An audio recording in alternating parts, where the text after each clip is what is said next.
본당에서 새벽에 묵상글을 적다가 눈 가장자리로 뭔가 휙 하고 지나가는 것을 제가 보았습니다. 그러니까 그때는 제가 정면으로 응시하지 않았고 눈은 컴퓨터 화면을 보고 있었고 그리고 옆으로 뭔가 지나가는 것이 있어서 보았더니 작은 쥐새끼였죠. 오늘 새벽에도 그와 비슷한 작은 쥐 한 마리를 보았습니다. 연일 강행군대는 그 일정 가운데서인지 묵상글은 단 한 글자도 적지 못하고 졸려서 커피 한 잔을 마시고 시작하려고 봉사관에 갔더니 금방 원두를 갈고 이제 드리프에 뜨거운 물을 부어서 불리고 있는데 또 새끼쥐 한 마리가 재바르게 지나가는 것을 보았습니다. 난로 밑으로 숨어 들어가는 것을 보고 부탄가스와 라이터로 이렇게 이건 분명히 잡았다 싶었는데 작은 생쥐는 보기보다 제발 낫지요. 이리 숨고 저리 숨고 숨는 데는 아주 타고난 것 같습니다. 그러다 보니 이거 쥐 잡다가 새벽에 다 보내겠다 싶어서 포기하고 다시 본당으로 돌아왔습니다. 지금까지 제가 옆눈으로 보았던 것은 큰 쥐는 하나도 없었고 전부 작은 쥐만 보았지요. 큰 쥐는 그만큼 사람 움직임에 민감해서 그런지 사람이 있을 때는 잘 안 움직이는 것 같고 작은 쥐는 아직 경험이 미숙해서 그런지 사람이 있음에도 불구하고 위험의 소지가 있음에도 불구하고 제 하고 싶은 대로 하려는 그런 성향이 있는 것 같습니다. 아마도 경험에서 나온 차이가 아닐까. 쥐는 이 종류에 따라 다르지만은요, 고양이처럼 높은 곳에서 내려도 균형 감각이 워낙 뛰어나서 안전하게 착지할 수도 있고, 또 갈색쥐 같은 경우에는 이틀 이상 바다에서 헤엄을 칠 수도 있다. 그런 이야기도 있습니다. 또 이 쥐라는 녀석이요, 하수구를 통해 가지고 변기를 얘가 잠수를 해가지고 변기를 통해 가지고 집 안에 들어오기도 한다는 거예요. 그래서 이 쥐는요, 또 특징이 뭐냐면 갈비뼈가 접혀진다는 거예요. 갈비뼈가 접혀지니까 머리만 들어가는 아주 작은 구멍만 있으면요, 자신의 몸집보다 훨씬 작은 구멍도 얼마든지 드나들 수 있다고 합니다. 무엇보다도 쥐는요, 엄청난 번식력을 자랑하고 있는데 이제 태어난 지 6개월 정도 되면 쥐는 이제 새끼를 출산할 수가 있는데요. 그런데 한 마리의 암컷이 6개월 동안 200마리를 출산할 수 있다는 거예요. 그 정도로 번식력이 뛰어나다고 이야기를 합니다. 그리고 또 이 쥐는요, 좀 특이한 것이 식량이 다 떨어지거나 목숨이 위태롭고 긴급한 그런 상황에 놓이게 되면 자기 새끼를 먹이 삼아 먹는 그런 경우도 있는데, 그렇게 해서 살아남은 쥐는요, 상황이 좋아지면 몇 배로 새끼를 더 낳고 그렇게 산다고 합니다. 그래서 참 이 쥐라는 녀석이 알고 보면 참 특이한 때가 있죠. 그리고 쥐의 특징이 뭐냐면 경계심이 굉장히 강하다는 것입니다. 사람이 없을 때, 경계심이 풀렸을 때 활동하는 거죠. 여러분, 이게 쥐라는 녀석이 가만히 보면 사단의 특징하고 참 비슷합니다. 틈만 있으면 들어오는 쥐나 틈만 있으면 들어오는 사단이나 비슷하죠. 또한 쥐가 경계심이 많은 것처럼 사단도 사람을 상대할 때에 영적 긴장감을 늦추고 경계 상태가 허술해지면 어김없이 공격해 들어오는 것입니다.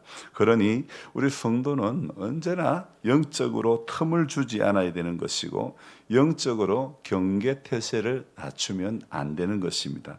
그래서 영적으로 늘 경계태세를 늦추면 안 되는 거죠. 베드로전서 1장 13절에 이런 말씀이 있습니다. 그러므로 너희 마음의 허리를 동이고 근신하여 예수 그리스도께서 나타나실 때에 너희에게 가져다 주실 은혜를 온전히 바랄지어다.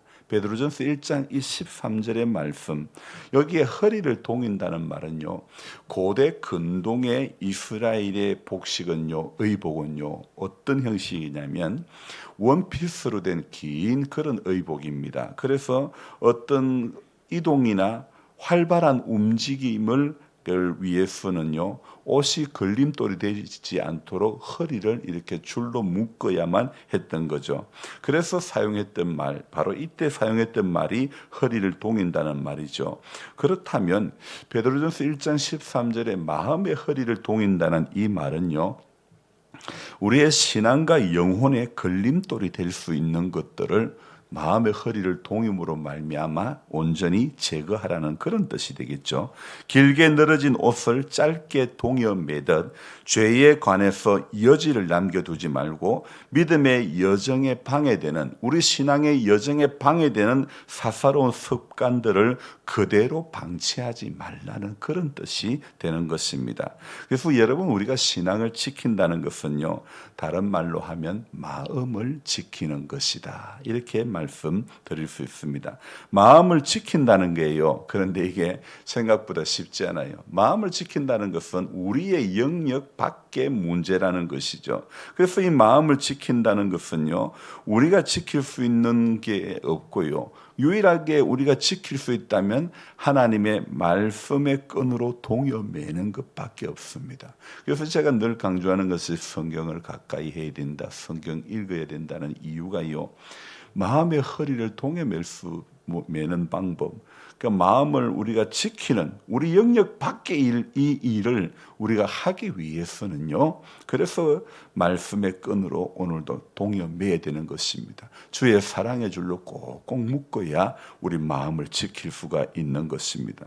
그래서 그 베드로전서 1장 13절의 끝에 보면요, 온전히 바랄지어다, 은혜를 온전히 바랄지어다, 이렇게 끝이 나는데요, 말씀의 끈을 놓치지 않고 은혜를 온전히 바라는 것이 바로 성도된 우리가 해야 할 일상이라는 거죠.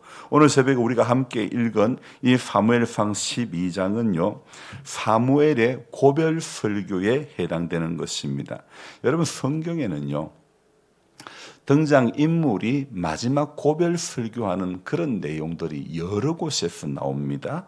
모세의 신명기 설교도 마지막 고별 설교, 여호수아도 여호수아의 마지막 고별 설교가 있죠. 여러 등장 인물들이 오늘 이 사무엘상 12장의 사무엘도요, 마지막 고별 설교에 해당되는 거예요. 어제 새벽에도 제가 말씀드렸지만은요, 사무엘은 평생 하나님을 섬기며 흠없이 정직하게 주님을 섬기면서 지도자의 자리를 잘 감당해 왔던, 이 사람 이 부분은 실수했구나, 다윗이 성문이라 그러 할지라도 우리아의 아내를 범했던 그런 실수가 있었지만은요, 사무엘은 성경 어디를 뒤져봐도 사무엘이 실수를 했다, 이런 부분들은 나오지가 않습니다. 그러니까 이 흠없이 하나님을 섬기고 정직하게 하나님을 섬기고 자기 자리를 잘 감당해 왔던 사람이 바로 사무엘이죠. 자, 그런데 3절을 한번 볼까요? 내가 여기 있나니 여호와 앞과 그의 기름 부음을 받은 자 앞에서 내게 대하여 정언하라. 내가 누구의 소를 빼앗았느냐, 누구의 나귀를 빼앗았느냐, 누구를 속였느냐, 누구를 압제했느냐, 내 눈을 흐리게 하는 뇌물을 누구의 손에서 받은 적이 있느냐, 그리하면 내가 그것을 너희에게 갚으리라. 그러니까 사무엘은 사울을 왕으로 세우고 백성들 앞에서 그동안 행했던 모든 일에 대해서 혹시라도 내가 잘못한 일이 있으면 내가 다 갚겠다, 이렇게 이야기하고 있죠. 그래서 백성들은 사무엘의 이 말을 다 듣고 4절에 무엇이라고 말합니까? 그들이 이르되 당신이 우리를 속이지 아니하였고 압제하지 아니하였고 누구의 손에 쓰든지 아무것도 빼앗은 것이 없나이다. 정말 사무엘의 그 3절 4절의 이 말씀을 종합해 보면요, 사무엘 자신도 한 점 부끄러움이 없었고 백성들도 그 부끄러움이 없는 인생을 살았다는 것을 인정을 해주는 그런 모습을 우리는 볼 수 있죠. 근간에 우리는 우리 교단 총회장의 일탈로 시끌시끌한 총회를 맞이하고 있는데 수많은 주의 종들이 조금만 유명세를 타면 꼭 이상한 모습으로 바뀌는 것을 수도 없이 많이 보지 않았습니까? 정말 오늘날 참된 지도자를 찾는다는 것은 극히 어려운 것 같습니다. 제가 저를 보더라도 그런 것 같습니다. 특히 사무엘과 같은 영적 지도자나 영적인 어른을 찾아본다는 것이 쉽지가 않습니다. 특히 지도자의 자리에 오래 있을수록 정직하고 흠없고 깨끗함을 유지한다는 것은 참 어려운 것 같습니다. 그러나 오늘 이 사무엘은요, 백성이나 하나님 앞에 한 점 부끄러움이 없는 그런 삶을 살았다는 것입니다. 마치 그 서시에 나오는 것처럼, 윤동주 씨의 서시에 나오는 것처럼 정말 부끄러움이 없는. 그래서 오늘 우리가요, 여러분 세상에 살아가면서, 세상 속에서 살아가면서 사무엘과 같은 영적 지도자의 삶을 우리가 본받으며 살아가기를 소망해야 되는 것입니다. 사무엘은요, 오늘 이 고별 설교를 하면서 자신이 정직하고 흠없이 살아온 것을 말하고, 그리고 마지막으로 교훈을, 아주 강력한 교훈을 백성들 앞에서 말하고 고별 설교를 마무리를 하는 것입니다. 사무엘은 백성들에게 하나님은 이스라엘 백성을 모세와 아론을 통해서 애굽에서 구원하고 가나안 땅에서 살게 하셨지만 너희들은 하나님을 잊고 우상을 섬기며 죄 가운데서 살았다고 이 말씀을 하는데 어디에 나오느냐? 8절 9절입니다. 같이 한번 읽어봅시다. 야곱이 애굽에 들어간 후 너희 조상들이 여호와께 부르짖으매 여호와께서 모세와 아론을 보내사 그 두 사람으로 너희 조상들을 애굽에서 인도해내어 이곳에 살게 하셨으나 9절요 그들의 하나님 여호와를 잊은지라 여호와께서 그들을 하솔 군 사령관 시스라의 손과 블레셋 사람의 손과 모압 왕의 손에 넘기셨더니 그들이 저희를 치매. 그래서 어떻게 됩니까? 여호와께서 너희를 하솔의 군사령과 시스라의 손과 블레셋 사람들의 손과 모압 왕의 손에 넘기는 거예요. 그래서 10절에 어떻게 됩니까? 백성이 그렇게 넘어갔더니, 그렇게 공격을 당했더니 10절에 백성이 여호와께 부르짖어 이르되 우리가 여호와를 버리고 바알들과 아스라롯을 섬김으로 범죄하였나이다. 그러하오나 이제 우리를 원수들의 손에서 건져내소서. 그리하시면 우리가 주를 섬기겠나이다 하매. 여호와께서 여룻바알과 베단과 입다와 나를 보내 원수의 손에서 건져내어 안전하게 살게 하셨다고 그들에게 기억하게 합니다. 그런데도 불구하고 하나님께서 그렇게 살게 해주셨는데도 불구하고 배은망덕한 사람이 어디 있습니까? 11절 읽어봅시다. 여호와께서 여룻바알과 베단과 입다와 나 사무엘을 보내어 너희 사방 원수의 손에서 건져내사 너희에게 안전하게 살게 하셨거늘. 이렇게 안전하게 사람들을 보내가지고 살게 건져내시고 원수의 손에서 건져내고 안전하게 살게 했지만 12절 말씀 보니까 또 안타까움을 금치 못하지요. 읽어봅니다. 너희가 암몬 자손의 왕 나하스가 너희를 치러 옴을 보고 너희의 하나님 여호와께서는 너희의 왕이 되심에도 불구하고 너희가 내게 이르기를 아니라 우리를 다스릴 왕이 있어야 하겠다 하였도다. 어제 새벽에 사무엘의 아들들이요 사무엘처럼 아버지처럼 행치 않고 뇌물을 받고 판결을 굽게 했을 때 우리도 이방 나라들처럼 우리도 왕을 세워달라고 그랬죠. 오늘 이 12장에도 보니까요 그렇게 하나님께서 사람들을 보내가지고 건져내고 안전하게 살게 해주셨지만은 12절 끝에 우리를 다스릴 왕이 있어야 하겠다. 그렇게 이야기합니다. 이건 너무 어이없는 이야기 아닙니까? 13절 볼까요? 그래서 하나님께서 이제 너희가 구한 왕, 너희가 택한 왕을 보라. 여호와께서 너희 위에 왕을 세우셨느니라. 하나님은요, 자신을 버리고 너희가 구한 왕, 너희가 택한 왕을 세우셨다고 백성들에게 지금 상기시켜주고 있죠. 사무엘은 마지막으로 너희가 만일 여호와를 경외하여 그를 섬기며 그의 목소리를 듣고 여호와의 명령을 거역하지 아니하며 너희를 다스릴 왕이 여호와를 섬기면 좋겠지만 만약에 여호와의 목소리를 듣지 않고 여호와의 명령을 거역하면 여호와의 손이 너희들의 조상을 치신 것 같이 너희를 치실 것이라고 강력히 경고하고 설교를 마무리하는 것입니다. 그러니까 그게 몇 절이 나옵니까?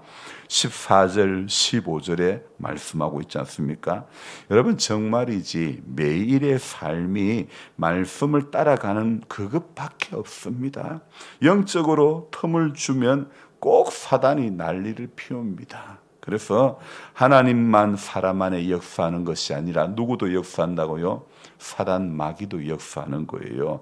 그래서 약간만 이렇게 긴장을 약간만 늦추어도요 바로 찰싹 달라붙는 것입니다. 오늘 하루도요 하나님의 음성을 듣고 하나님의 말씀을 따라 살아가는 복된 성도가 되어져야 될 줄로 믿습니다. 얼마 전에 일을 하시는 분이 저녁에 막 몸이 가렵다 해서 보니까 찐득이가 붙어 있는 거예요. 뒤에 이 예배당 뒤쪽 편에 거기에서 잠을 주무셨는데 자기 전에 뭐가 가려워서 보니까 찐득이가 몸에 딱 붙어 있는 거예요. 우리 강아지에게도 찐득이가 한 마리 붙어 있는데 이게 딱 붙어 있으면 잘 떨어지지도 않아요. 여러분 사탄도 그래요. 딱 찰싹 달라붙어 가지고 잘 떨어지지가 않는 거예요. 그래서 빨아먹는 거예요. 피를 빨아먹고 사람을 가렵게 하고 괴롭게 하는 거예요. 사단이 우리 옆에서 사람을 괴롭게 하고 욥도 사단이 하나님이 허락하신 상황 가운데서 사단이 욥을 치니까 어떻게 됩니까? 욥이 가려워서 견딜 수가 없는 그런 인생, 그런 삶이 되고 말았던 것이죠. 여러분 그래서 매일 저와 여러분들은 이렇게 새벽에 기도하는 것이 쉽지는 않지만 그래도 기도하는 자리에서 나와서 기도하고 엎드리고 안 되는 거 만지고 죄야 하면서 하나님 앞에 부르짖고 기도하는 그것밖에 없습니다. 평생 사무엘의 흠없는 삶을 우리가 본받아 가야 되는 것입니다.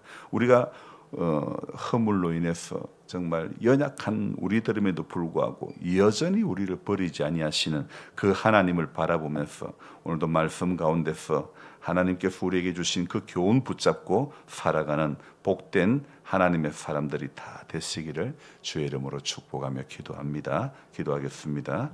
좋으신 하나님 아버지 고맙고 감사를 드립니다.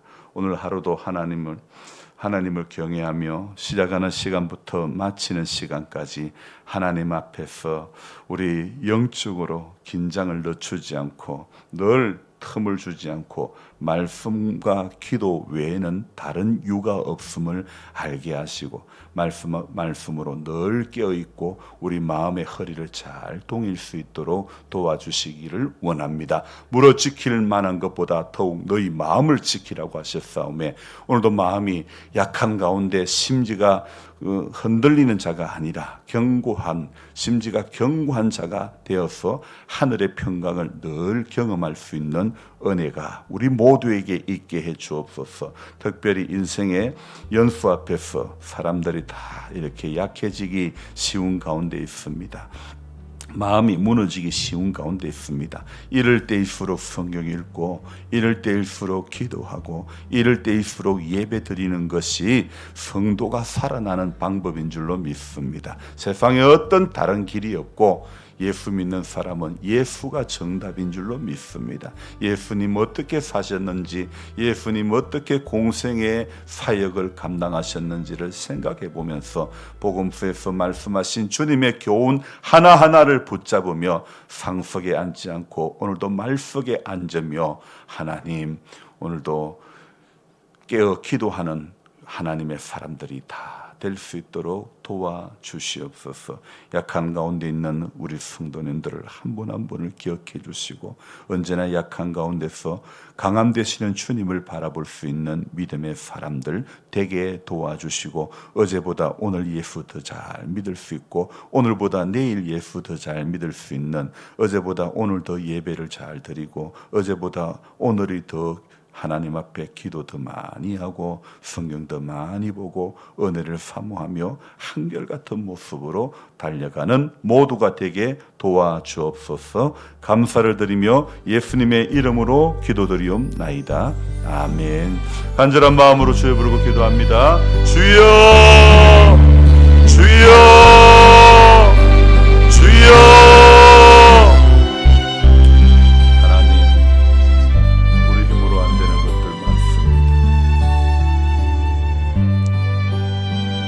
몸도 마음도 연약하고 하나님 무너지기가 쉽습니다.